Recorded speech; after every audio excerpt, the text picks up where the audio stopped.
Olá, meu nome é Edson e este é mais um vídeo no canal. No vídeo de hoje nós vamos falar sobre o tema Quem Mexeu na Minha Bíblia, parte 3, indícios de uma coxa de retalho redacional em Gênesis 2:4b até Gênesis 3:24. A princípio eu farei a leitura do texto numa versão popular extraída desse livro, Paraíso Terrestre, Saudade ou Esperança, de autoria do Frei Carlos Mestre. O texto diz o seguinte: quando Deus resolveu fazer o céu e a terra, da terra não brotava nada, nem mato, nem plantação, pois Deus ainda não tinha feito cair a chuva, e ainda não havia homem para cultivar o campo, tirar a água do chão e com ela regar toda a sua roça. Então Deus formou o homem, usando poeira do campo, soprou-lhe pelo nariz a respiração que dá vida, e lá estava o homem, um ser vivo. Em seguida fez um pomar lá no Éden, para as bandas do nascente, e nele colocou o homem que tinha feito. Do chão fez brotar todo tipo de árvores, com frutas bonitas e gostosas, e no meio do pomar fez brotar a árvore da vida, e a árvore do conhecimento do bem e do mal. Lá no Éden nasce um rio que rega o pomar e depois se divide em 4. O primeiro rio é o Ganges, aquele que contorna toda a região de Havilá, terra de ouro, aliás, muito bom. Terra também do bálsamo e das pedras preciosas. O segundo rio chama-se Nilo, é o que rodeia a Etiópia. O terceiro rio, o Tigre, corre lá do outro lado da Assíria. O quarto é o Eufrates. Pois bem, Deus pegou o homem e o colocou naquele pomar do Éden para que o cultivasse e tomasse conta dele. E deu-lhe esta ordem: de toda árvore que há no pomar você pode comer, e comer à vontade. Agora da árvore do conhecimento do bem e do mal, dessa não coma. No dia em que dela comer, é certo que você vai morrer. Então Deus falou: não é bom que o homem fique sozinho. Vou fazer-lhe alguém que o ajude e que possa conversar com ele. Então, usando terra, formou todos os animais e todas as aves, levou-os ao homem para ver como ia chamá-los. E o nome que o homem dava a cada ser vivo calhava exatamente. Foi assim que o homem deu destino e nome a todos os animais e pássaros, e a todos os bichos que vivem no mato. Mas, para si próprio, aí não encontrava quem o ajudasse e que pudesse conversar com ele. Então Deus fez o homem cair num sono profundo. Enquanto ele dormia, tirou dele uma costela e tapou com carne o lugar. Construiu a mulher com a costela que tinha tirado do homem, levou-o ao homem, e o homem disse: agora sim, isto é osso dos meus ossos e carne da minha carne. Por isso ela chama-se mulher, porque foi tirada do marido. E é assim que acontece até hoje. O homem deixa pai e mãe para unir-se à sua mulher, formando os dois uma coisa só. Tanto o homem como a mulher andavam nus, mas não se envergonhavam. Agora acontece que a serpente é velhaca, o mais velhaco de todos os animais que Deus tinha feito. E ela disse à mulher: então, é verdade que Deus falou que você não pode comer de nenhuma árvore do pomar? A mulher respondeu: claro que não, pois nós já estamos comendo das frutas do pomar. E só da fruta daquela árvore que Deus falou, dela vocês não podem comer, nem mesmo tocar, senão vocês vão morrer. A serpente falou à mulher: não é bem assim, não. Vocês não vão morrer coisa nenhuma. Mas é que Deus está sabendo que no dia em que vocês comerem daquela árvore, vocês vão abrir os olhos e vão ficar iguais a Ele. Terão conhecimento do bem e do mal. A mulher então olhou para a árvore. Que delícia, que maravilha, que vontade de conseguir esse conhecimento. Apanhou a fruta e comeu. Deu ao marido que estava com ela e ele também comeu. Aí os olhos dos dois se abriram e enxergaram que estavam nus, ajuntaram folhas de figueiras e fizeram tangas. Ouviram os passos de Deus que passeava no pomar, à hora da brisa da tarde, mas o homem e a mulher não compareceram, ficaram escondidos no meio das árvores do pomar. Então Deus gritou para o homem: Onde você está? Ele respondeu: Ouvi os seus passos no jardim, mas tive medo, porque estou nu, e fui esconder-me. Deus disse: Como é que você descobriu que estava nu? Vai ver que comeu daquela árvore, apesar da minha proibição, não é? O homem respondeu: Foi a mulher que o Senhor me deu como companheira, ela é que me deu a fruta daquela árvore e eu comi. Então Deus falou à mulher: Como você pôde fazer uma coisa dessa? A mulher respondeu: A serpente me enganou e eu comi.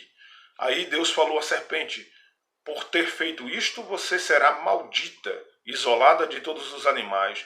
Você vai ter que rastejar sobre a barriga, vai ter que comer o pó do chão para sempre. Vou provocar inimizade entre você e a mulher, entre a sua raça e a dela. Esta esmagará a sua cabeça e você só conseguirá atacá-la pelo calcanhar. E disse a mulher: Agora vou ter que multiplicar de verdade os seus sofrimentos. Você vai ter que ficar grávida muitas vezes, e é com dores que você vai dar à luz seus filhos. Você será atraída pelo marido, e este a dominará. E ao homem falou: Você deu ouvido à sua mulher e comeu da árvore, apesar da minha proibição. Por isso a terra vai ser maldita por sua causa. Só com muita dificuldade você vai conseguir tirar de lá o seu sustento a vida inteira. Espinhos e carrapichos ela vai produzir. Você vai ter que comer a erva do campo. Você vai ter que suar para poder comer o seu pão. E tudo isso até você voltar para a terra, porque de lá você foi tirado. Poeira você é, poeira você vai ficar. O homem chamou sua mulher, Eva, pois ela é mãe de todos os homens. Deus fez roupas de pele para o homem e a mulher, e com elas os vestiu. E Deus disse: Veja só, o homem se tornou agora como nós, conhece o bem e o mal. Convém então evitar que ele estenda a mão, pegue também da árvore da vida, dela coma e viva para sempre. Por isso mandou-o embora do pomar do Éden para trabalhar a terra, da qual tinha sido tirado. Deus expulsou o homem e o fez morar do lado do oriente do pomar do Éden. Colocou os querubins e o raio para guardarem o caminho que leva à árvore da vida. Por volta do ano de 1250 a.C., o Império Egípcio estava sofrendo com muitos ataques internos e externos. E, ao mesmo tempo, nas proximidades da região do Império Egípcio, os cananeus tinham entrado em confronto entre si mesmos. Os resultados decorrentes dessas guerras internas, tanto no Egito quanto na região de Canaã, gerou o povo de Israel. Alguns grupamentos de pessoas dos povos que viviam nas terras de Canaã foram forçados a se mudarem para morar nas montanhas. E dentre esses povos estava o povo de Israel.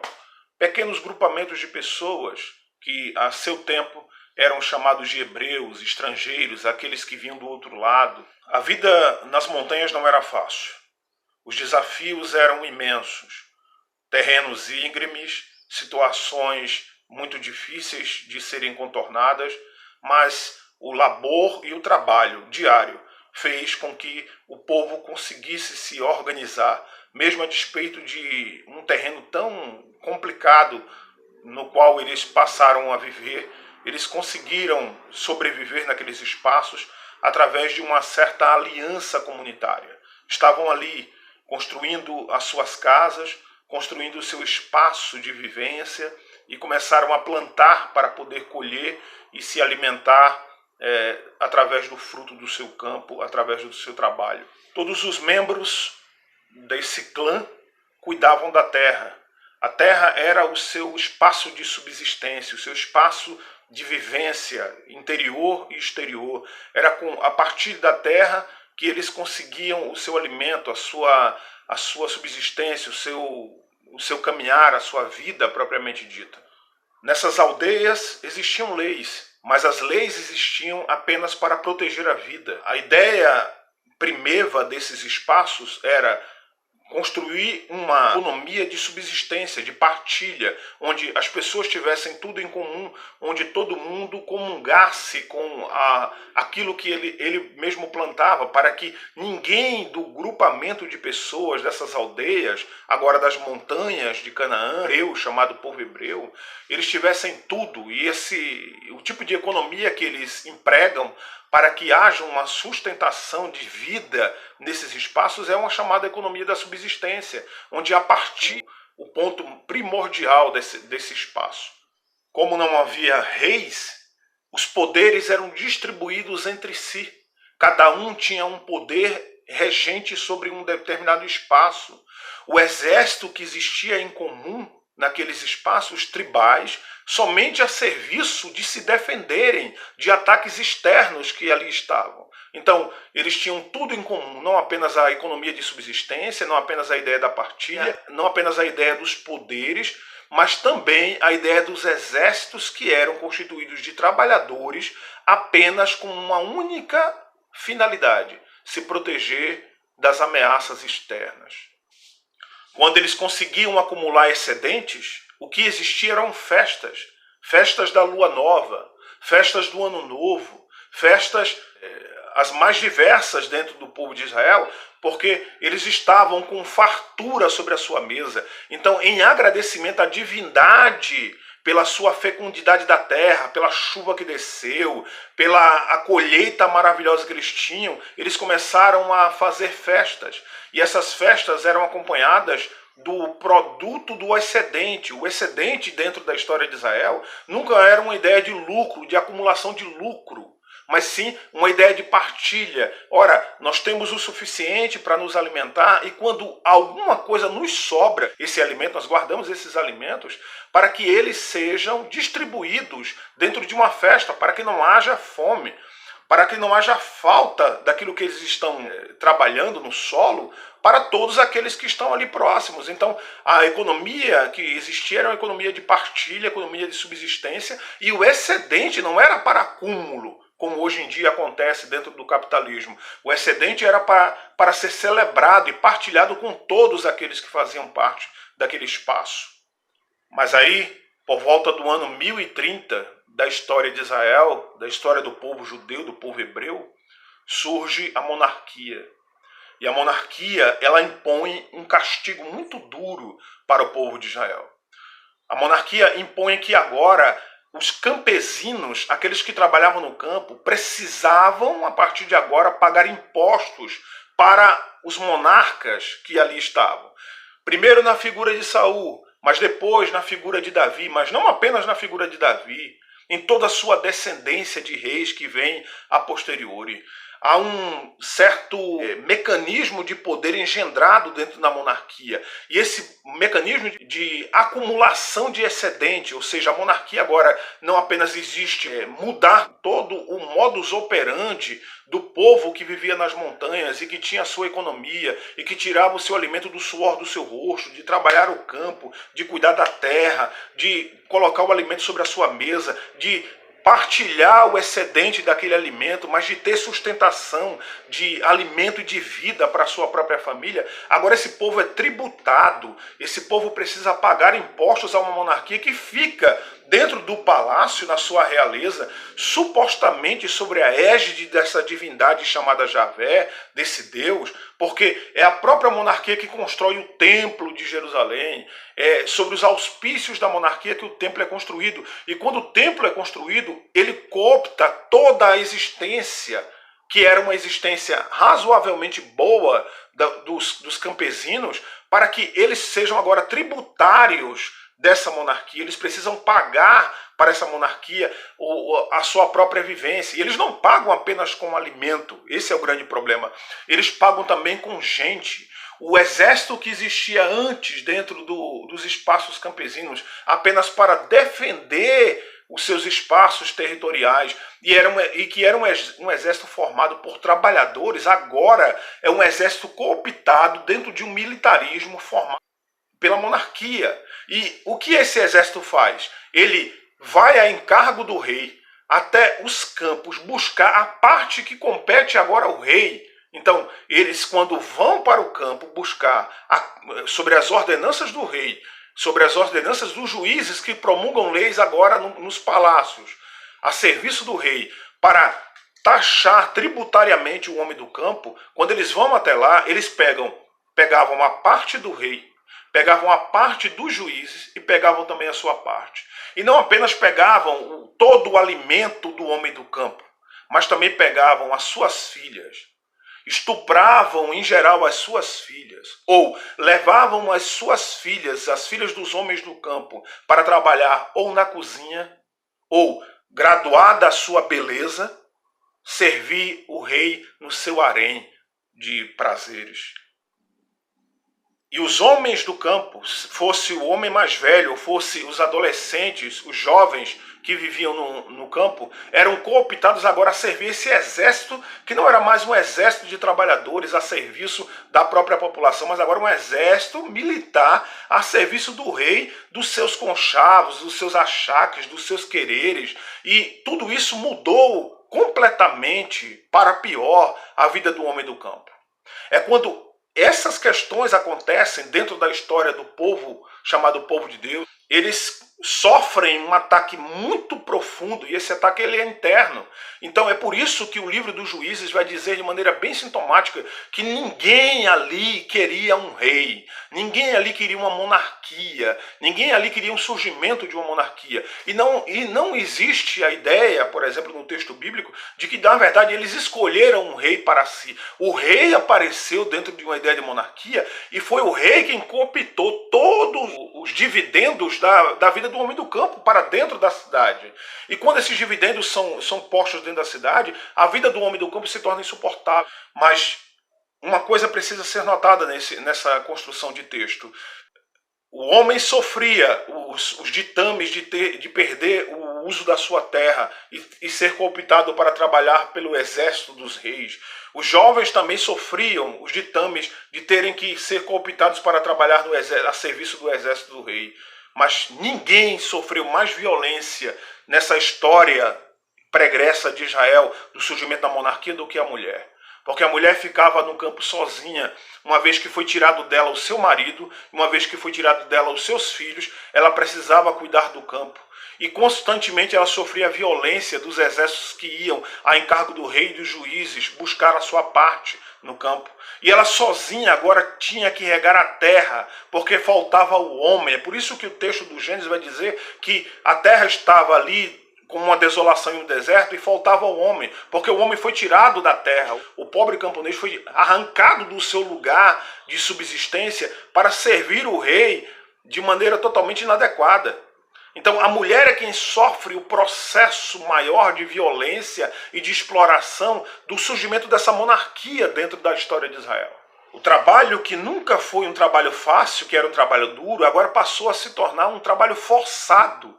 Era preciso pagar tributos à monarquia. E esse pagamento de tributos da monarquia tirou a subsistência e a economia da partilha e transformou ela numa economia do lucro, da acumulação do lucro, agora por parte dessa mesma monarquia. Então eles expropriavam todos aqueles que estavam no campo para encher os seus celeiros dentro dos palácios, para que assim eles tivessem fartura, enquanto a população do campo era expropriada e perdia a subsistência.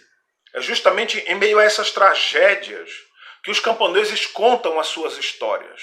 Eles fazem memória de como que a vida era boa, apesar de ser dura, apesar de ser difícil, apesar de labutar sobre a terra, cavar a terra, trabalhar o solo, irrigar a plantação, cuidar de cada coisa diária, acordar cedo, trabalhar sob o sol, tirar o seu sustento, o seu alimento. Apesar de toda essa dureza da vida, a vida era a vida boa para o homem do campo até que a monarquia surge. Então, inicia-se assim, com o surgimento da monarquia, um processo de violência, de exploração, de fome para agora o homem do campo, enquanto há acúmulo dentro da cidade do palácio. E através dessa percepção de mundo, que os camponeses começam a contar as suas histórias, de como que a vida era boa, mas agora a partir do surgimento da monarquia, se tornou uma vida insuportável. Então, os camponeses fazem memória desse tempo áureo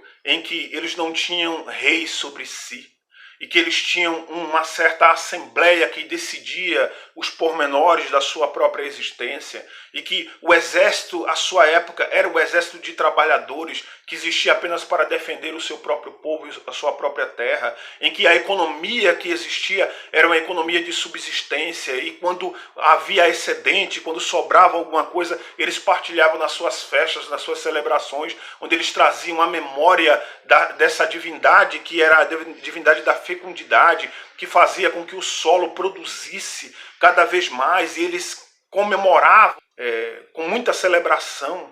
E é por isso que eles constroem esse relato do Gênesis capítulo 2 e 4b até 3 e 24.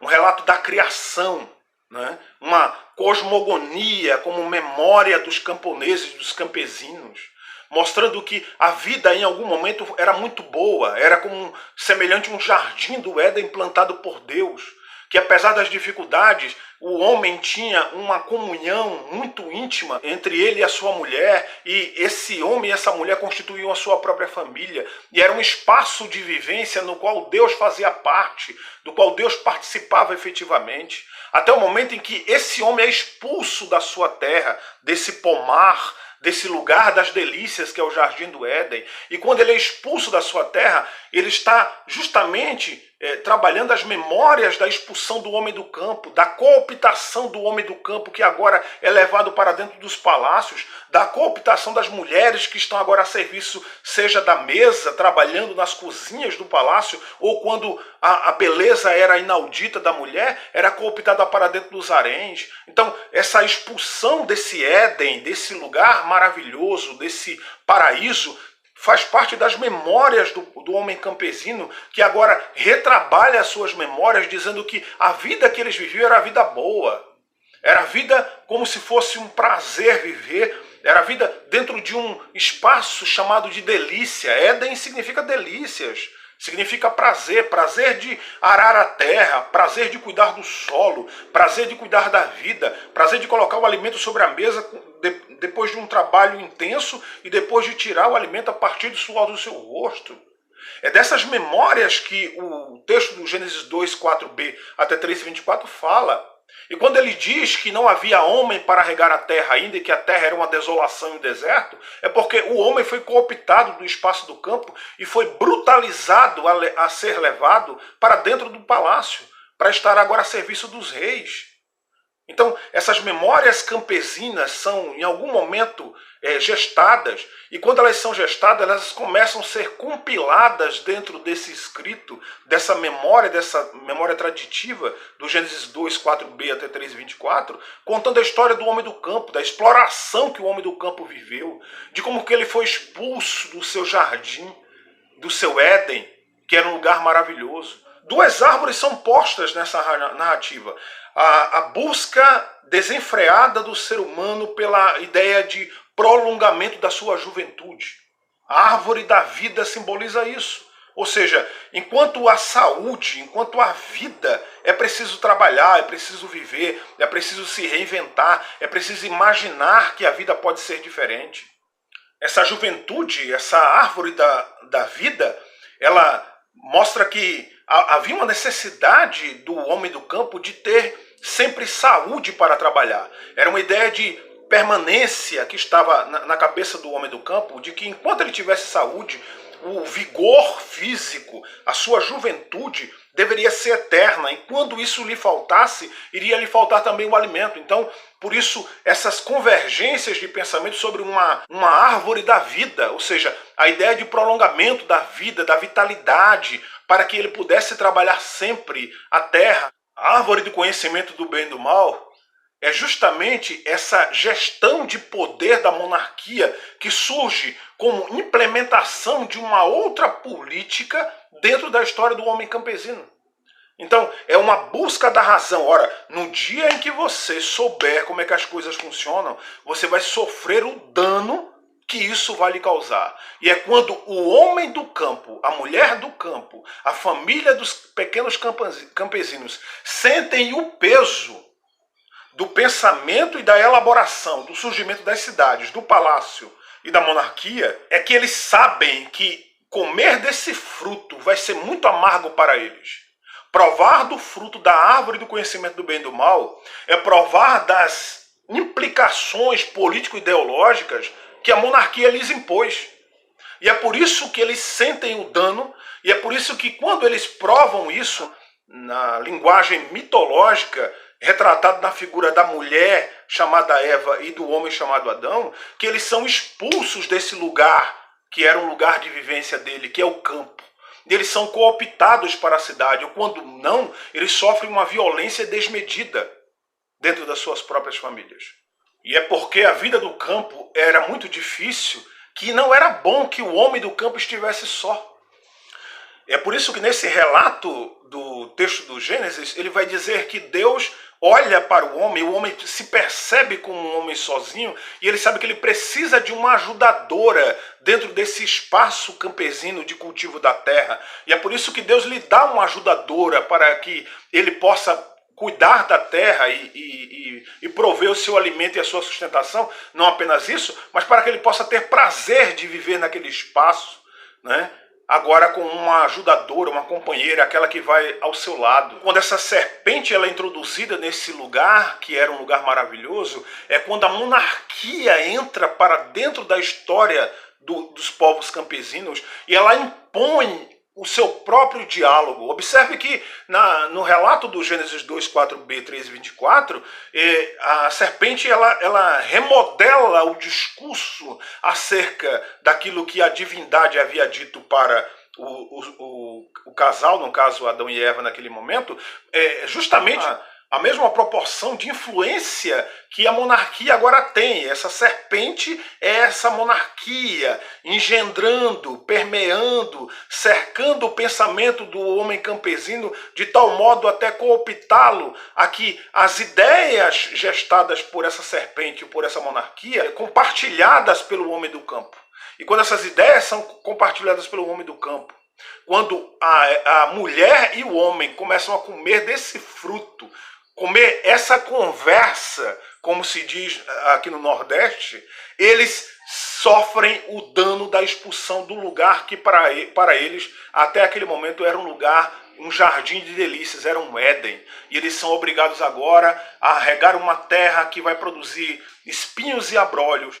A serpente é constituída por essa maldição de ser reconhecida como aquela que trabalha com os serviços mais rasteiros da história humana, que trabalha nos lugares mais escuros, sabe, aquelas pessoas que manipulam as coisas de maneira mais rasteira, de maneira mais sórdida. Essa é a representação da serpente, mas não apenas a representação da serpente, também a representação da monarquia dentro desse contexto. A maldição que a mulher sofre é a maldição de ter dores de parto. E essa multiplicação das dores de parto que a mulher sofre é justamente quando a monarquia começa a mandar os soldados cooptados do campo para dentro dos palácios. E quando esses soldados vão a encargo da monarquia, seja ela na figura do rei ou na figura dos juízes, buscar a sua parte tributária do homem do campo, eles estupravam as mulheres do campo, eles aumentavam o fluxo de nascimento dessas mulheres do campo, para que essas crianças do sexo masculino, quando nascessem, fossem cooptadas para dentro do palácio. Então é por isso que as dores de parto se multiplicam, porque a mulher passa a ser violentada, ela passa a ser apenas uma procriadora do Estado. Ela está agora, o seu ventre agora é cooptado pelo Estado, e o Estado agora vai multiplicar as dores da mulher, as dores de parto da mulher, porque o Estado é aquele que vai violar o ventre da mulher de maneira desmedida, para que essa mulher produza principalmente filhos do sexo masculino, para que esses filhos sejam cooptados. A maldição do homem é de agora cuidar da terra sem nenhum aparato daqueles que ele tinha. Ou seja, ele tinha um pedaço de terra, agora esse pedaço de terra está cooptado pelo Estado. Muitas vezes era tirado dele os filhos que lhe ajudavam no labor. Ele começa a envelhecer e sentir o peso da idade e da não ajuda que ele tem mais agora do seu lado, porque a mulher foi cooptada, o filho foi cooptado, a filha foi cooptada. E quando ele volta dos palácios, das cidades, para o seu campo novamente, ele encontra uma terra arrasada. Uma terra que não tem ninguém mais para cuidar do solo. O solo endureceu, se embruteceu, porque aquele que cuidava do solo ficou distante dele, foi cooptado para dentro dos palácios e dos engendramentos que a monarquia estabeleceu sobre esse homem e sobre essa mulher. As memórias também dão conta de que eles estavam nus, ou seja, eles eram livres, leves e soltos dentro dos seus espaços, mas nunca haviam percebido isso. Até o momento em que, quando eles são expulsos dos seus lugares e são cooptados para dentro das monarquias, quando eles voltam para essa percepção de mundo, eles dizem, olha, agora nós estamos percebendo que nós estamos nus, porque nós fomos expropriados daquilo que era nosso, que era comum, do nosso espaço propriamente dito, e agora voltar para esse espaço e perceber que não há nada daquilo que nós trabalhávamos antes, e por isso esse espaço nos tornou um lugar de vergonha. É por isso que eles sentem vergonha porque estão nus agora, a posteriori, porque o espaço em que eles antes habitavam, de maneira comum, livre, leve e solta, agora é um espaço cooptado, destruído pelo Estado, e o que torna que a visão que eles têm agora desse espaço é uma visão de vergonha. É por isso que o texto, nas memórias traditivas dos camponeses, vai dizer que eles tinham vergonha de estarem nus agora diante da divindade, ou seja, nós fomos expropriados de tudo aquilo que nós tínhamos antes, e o que nós sentimos agora é vergonha. É quando essas memórias elas são retrabalhadas pelos campesinos, pelo povo do campo, é que o texto do Gênesis, capítulo de número 2, 4b até 3 e 24 surge. São as memórias dos camponeses, que viviam uma vida, certo modo, maravilhosa, que tinham o labor de acordar cedo, de trabalhar e de estender o seu trabalho durante todo o dia, tirando o seu sustento, vivendo em comunhão com os seus pares que ali estavam, tendo no seu exército apenas a intenção de defesa dos seus próprios territórios, tirando sempre o alimento a seu tempo, agradecendo sempre a divindade pelas chuvas que descia para que a produção de alimento se avolumasse, tendo sempre alimento sobre a mesa e trabalhando sempre o excedente nas festas para que ninguém tivesse falta de absolutamente nada, até o dia em que a monarquia surge. E quando a monarquia surge, esse homem campesino é expulso desse jardim, desse Éden, desse lugar das delícias.